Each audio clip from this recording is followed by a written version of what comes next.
Hi everyone, my name's Fran. I'm more commonly known as Sene Sketches on Twitter and Instagram because my name is Francesca, and then my second name is Sene, which is S-E-N-E, and I'm an artist, so Sene Sketches, but people do tend to get confused and think I'm called Sene, not Fran, but it's fine, just call me whatever. I am the person that likes to draw Arsenal portraits, and you'll sometimes see me ranting and raving on various podcasts like a Bird Camp Wonderland. I've been chatted with Lee Judges, the Highbury squad. Love Arsenal, spend a lot of my time drawing the players. So this was a drawing I did of ESR. This is the original piece. It's still got like mistakes and marks on the paper. And there's my Martinelli one up there. The others are in a drawer, but I'm keeping them safe, and soon I'm going to be drawing some more legends. I got my first opportunity to actually watch a game at the Emirates last week, thanks to a really kind gooner on Twitter who couldn't use his tickets anymore and let me and my boyfriend buy them off him. And so we went to see Arsenal play Sevilla at the Emirates, and when I walked in it just took my breath away. Lots of you have been saying that you had that same feeling and still have it every time you enter the Emirates, and if that's the case then I just want to go again and again. It was amazing, and it was the first time I'd seen the players in real life, and I've spent so many hours like drawing these players because I'm just a bit sad, to be honest. I love doing my art and I love Arsenal, so I thought why not combine them. But seeing them in person that I've spent so many hours drawing right there was just a bit unreal for me. And then on top of that, they went and beat Sevilla 6-0, and I think it may have been the best day of my life. I just want to go back as soon as possible. I went for a meetup at the Tolly in December as well. Met some people like Lee Judges and the Gooners versus Cancer. Is it Mike? I don't know, I'm having a mind blank. This is my first live video. But Arsenal fans, since I got on Twitter a few months ago, have just been so welcoming, and it really is like a family. I was so scared about starting Twitter because I heard that there's just so much hate, and people are so horrible, but all I found is positivity, and the Arsenal fan base is so nice. I'm probably just talking to the right people, but thank you everyone for welcoming me into the online community, and I'm glad you guys like my drawings. There's plenty more to come. So yeah, I'm going to keep doing that, but I also wanted to start doing some videos as well because I'm talking to my friends about Arsenal all the time anyway, so I might as well just do it to camera. It's slightly different because I'm not actually talking to anyone, so I feel a bit uncomfortable, a bit panicky, but we'll get through it. And I want to talk about our first game of the season, which was Arsenal versus Crystal Palace, also the first game of the Premier League 2022-2023 season. I don't know why we always put first. My theory is that because the Arsenal online fan base is so reactive and we'll just go mental whether we win, lose or draw, and it just gets the whole rest of the teams reacting to Arsenal fans, and everyone just gets like beyond hyped on social media about the Prem, which is what they want for more viewership. So you're welcome, I guess, the rest of the Premier League. So beginning of the match, they started with the ball. They started pretty well, did a few good passes, but we got the ball back and composed, and let me tell you, those first 10 minutes were awesome. They were what we saw teased last season in parts, when we had possession last season, that interlinking fluidity. It feels like we've got all the parts now to make it work. So hopefully a glimpse of what's to come when perhaps we play slightly easier teams. We were cutting through the lines so well, even just going straight through the middle of the pitch sometimes. There's just a couple of passes, quick balls, great control, knowing where everyone was. People were making great runs. So amazing to watch and so exciting. And during those 10 minutes, that's when you're thinking, right, we've got to make the most of this, we've got to score. But it didn't quite happen, but just the quality of play, moving so well as a unit. And we felt so solid in midfield too. Like last season, there'd be a donut, maybe just Party, Xhaka might have been sent off. It just felt like a gap, and all we were doing was going up wide to Martinelli or Xhaka. But now we're going into the middle as well, diamonds, weaving it through up the pitch, through different channels. It's just, we've got that missing link between defence and attack now. It's more of a cohesion moving forward as a team. It's so exciting, so many possibilities when each player has the ball. There's passes all around them. Well, we're being marked, but these players that he's got in midfield, people like Zinchenko, Gabby's dropping back to help, Martinelli was dropping back to help. Everyone was fluid and coming towards the ball when they had it to give options. So the midfield's a lot more solid, I thought, because we've got so many, everyone knows where they are, but are so clear on where they can also move to, like Zinchenko coming into mid, the forwards dropping back. Xhaka normally stays wide, but Martinelli was coming in. You had Ben White coming up. There's so much more stability in everyone moving around, and it still feels safe, not like you're moving out of position, because there's this understanding of, if I move here, you're going to cover here.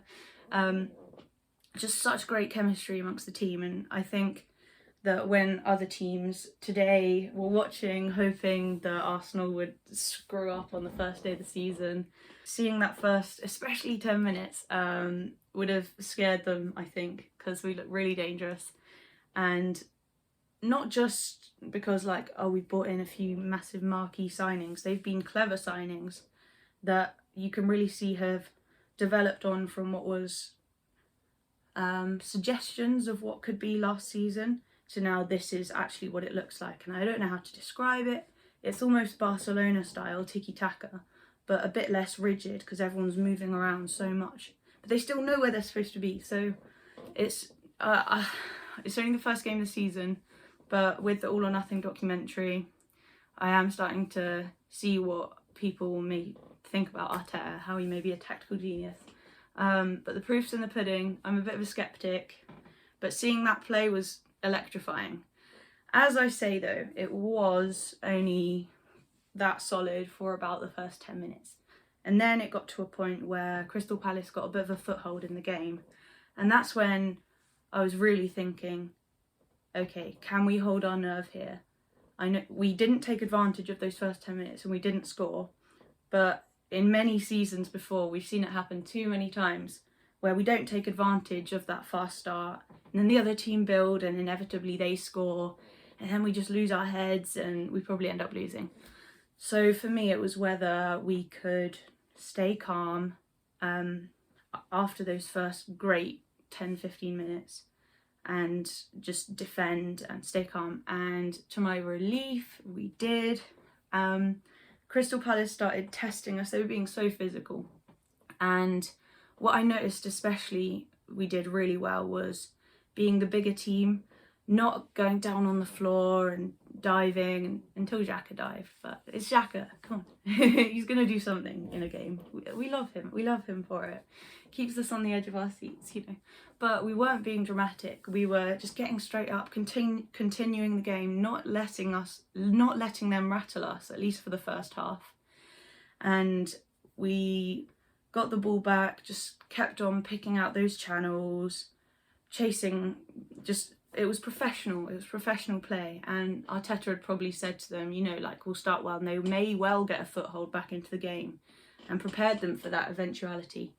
So it was nice to see them calm on the ball, just sticking with it. And eventually we did get it up the other end, even though Palace were pressing us more. Palace had actually completely blocked out our midfield, basically. They worked out that we were just weaving it through the middle, and they started putting all the pressure on and man marking. So they were right on top of us, and we were still able to keep calm, pass it back, keep doing nice passes. And then we got that corner on about the 19th, 20th minute, and it was an incredible corner, and we ended up scoring. So what happened is, I think Xhaka took it, but the person that stole it for me, and Crystal Palace defenders, they're gonna look back and just go, what were we thinking? Crystal Palace fans will be mad. But Zinchenko is just completely unmarked, and he just quietly ghosts behind all the defenders, completely on his own. The ball goes straight to him, he heads it into Martinelli, who gets it in the back of the net. But it was just incredible the way Zinchenko did that. He came in from probably is it the 25 or 20? I don't know. I used to play hockey. But yeah, he drifted in all the way from there, completely silent. They knew what they were doing. Set piece coach has worked wonders again. It was an incredible corner goal and we were 1-0 up. But there's still 10 minutes to go in the half and you're just thinking to yourself, Arsenal, calm, just reset, because we'd been tested up until that point and we do not want to concede before half time. And we worked it out to the end of the half. It was a bit messier. We didn't have so much possession. Palace, Zaha was starting to come into it. I wouldn't say we held on, but we just kept our cool when things could have gone wrong and just kept passing it, getting it back. Nice and calm until half time. So half time, 1-0 up.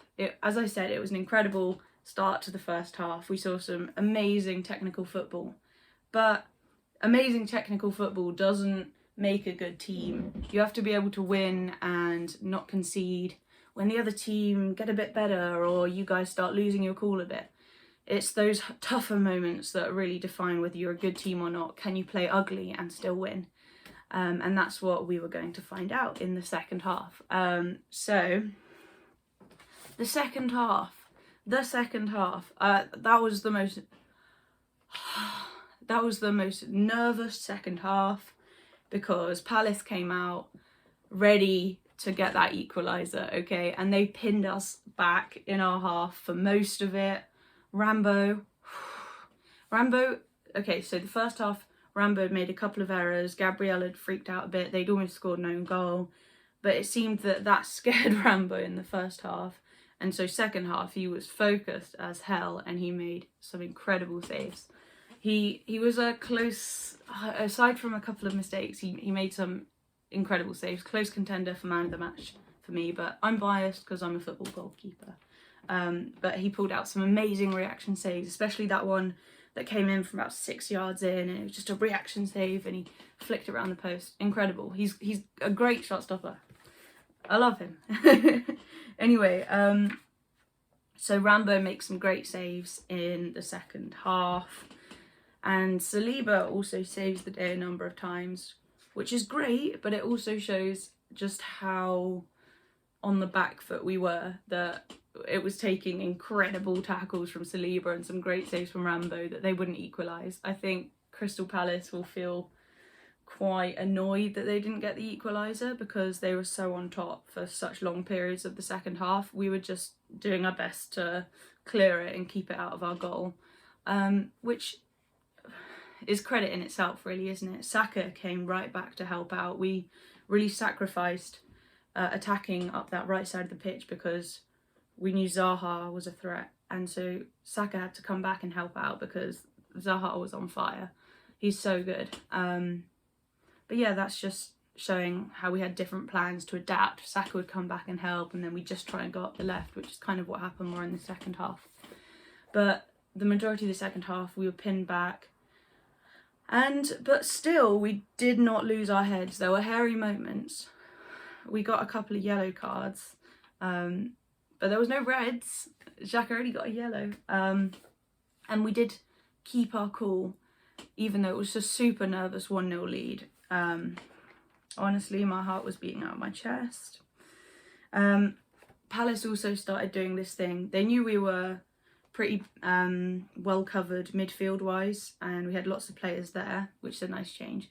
So they had this one defender, Anderson I think his name was, who was just doing these incredible long balls, bypassing our entire midfield and getting straight to Zaha or one of their other attackers. It just kept nearly catching us out so much. He was so accurate with it, and then suddenly it would be like 2v2, 2v1 in our box, because these long balls were so good. And I think Vieira had obviously given them that tactic, knowing that we were quite good at pressing high, just completely pass it over our heads. It scared me a few times, honestly. So Palace did play really well. Vieira's so good. I mean, there was that first 10 minutes, and then they sussed out we were passing through the middle, we were quick, intricate passing, and they just like saturated the midfield, came down on top of us so high that we couldn't do that anymore. And eventually they got the upper hand by doing that. So Palace did have a great game. Anyway, Saliba made a few really great saves. Honestly, the second half was just terrifying. Ben White got a yellow card. My boyfriend had placed a bet that Ben White would get a yellow card, and we saw the Domino's pizza advert on Sky, and I was saying, oh babe, can we get a Domino's? And he said, only if my bet comes through. You can get a Domino's if Ben White gets a yellow, because then we'll get 30 quid back. And so it's so bad, but he was just praying for this to happen, and Ben finally got his yellow. Well, such good Domino's. But yeah, thanks Ben White. Right, Xhaka's yellow. I was glad to see that. The refereeing definitely does seem to have switched up a bit this season. They're letting more go, which is obviously good for the flow of the game. It was much more flowy, less stop and start, but I do worry about injuries. There are a couple of times Martinelli was down at one point, and we know that Xhaka gets smashed up anyway. So I hope that there's still protection for dangerous tackles, even though we're trying to let the game flow a bit more. But I was glad to see that Xhaka, with his stupid dive, he didn't even get touched, honestly. He got a yellow straight away, and players have been allowed to get away with diving for too long, in my opinion. And to set that tone on the first game, all other Premier League clubs watching, if you do stupid dives, you're getting a yellow. If you completely fake it, and I know VAR gets it too. But just that statement from the refs right at the beginning of the season that there'll be no diving. We want people staying on their feet, keep the game going. I think that's a really good thing to see, and hopefully should make for some really exciting football this year that's a bit less stop-starty. So in the end, we, through struggling thick and thin, weaving passes, making quite a few mistakes. Ben White got beaten quite a few times. We passed it to the other team, but not as much as we have done in previous seasons when we're pinned down. There were less mistakes, I'll give them that, because Palace were really on top of us, and most of the time we'd find an accurate pass, try and pass our way out. And in the end we got it to that end of the pitch, and was it Saka? It came off Saka, then off one of their defenders, own goal, and with about 10 minutes to go it's 2-0 up, and I just breathed the most massive sigh of relief, because that was not a solid 1-0. That it felt like they had so many good chances. So to get that 2-0 was a massive relief, and managed to close it out to the end of the match. I feel like we could have made some substitutions a bit earlier because we were really under pressure. It was nice to see Tierney come on in the end, but I feel like the subs were a bit too late. We just had our first 11 and everyone else is quite a big step down, because we've got Smith Rowe out, Fabio Vieira's out, so our bench wasn't super strong.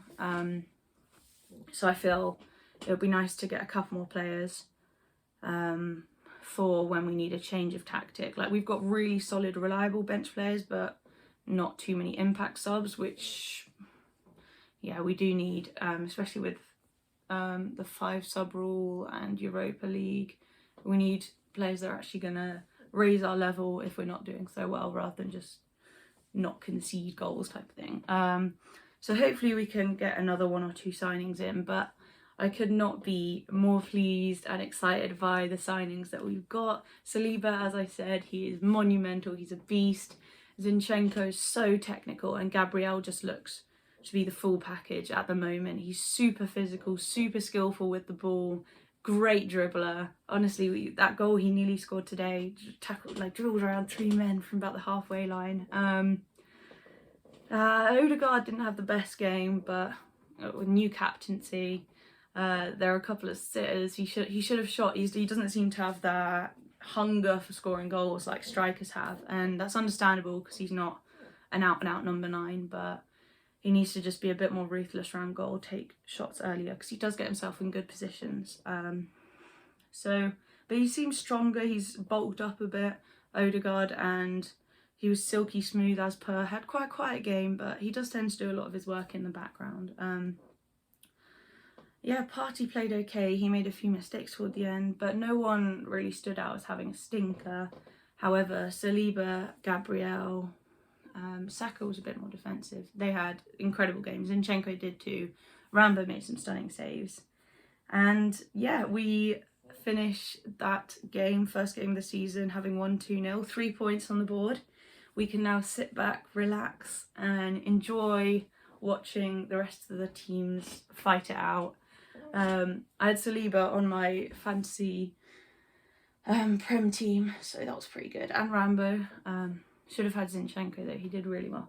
But we'll have to see how the rest of the weekend goes. I'm excited to watch Man U Brighton because I've been following the shambles that is Man U's transfer window, and I'm looking forward to see if they can make McFred work under Ten Hag, but they need transfers. If Chelsea get De Jong, then that's just they will be the banter club. That's incredibly embarrassing. But anyway, I'm excited for the rest of the season now. That's going to be one of our tougher games. I can't wait to see how we're going to look against, as I said, more defensive teams. I think we really showed a taste of what we can offer to the rest of the league today. We made a statement. But what I think is most important is that wasn't an easy win. I think we would have got more confidence and belief out of that as a team than if we'd just gone in there and steamrolled them 5-6-0. What that's shown the team today is that they can get in the trenches and we can be run over, just they could be on top of us and we can play badly, we can make mistakes and we can still get a win. That is an absolute key. We can play badly and still get a win, and that's what makes good teams. We didn't play badly for all of it, but there were definitely passages where we were the worst team. They were the better side, and we still kept a clean sheet through thick and thin, and that was through passion and not giving up, going for every ball, recovering from every mistake, not giving up and saying, oh, they've scored, don't worry. Saliba was coming in for the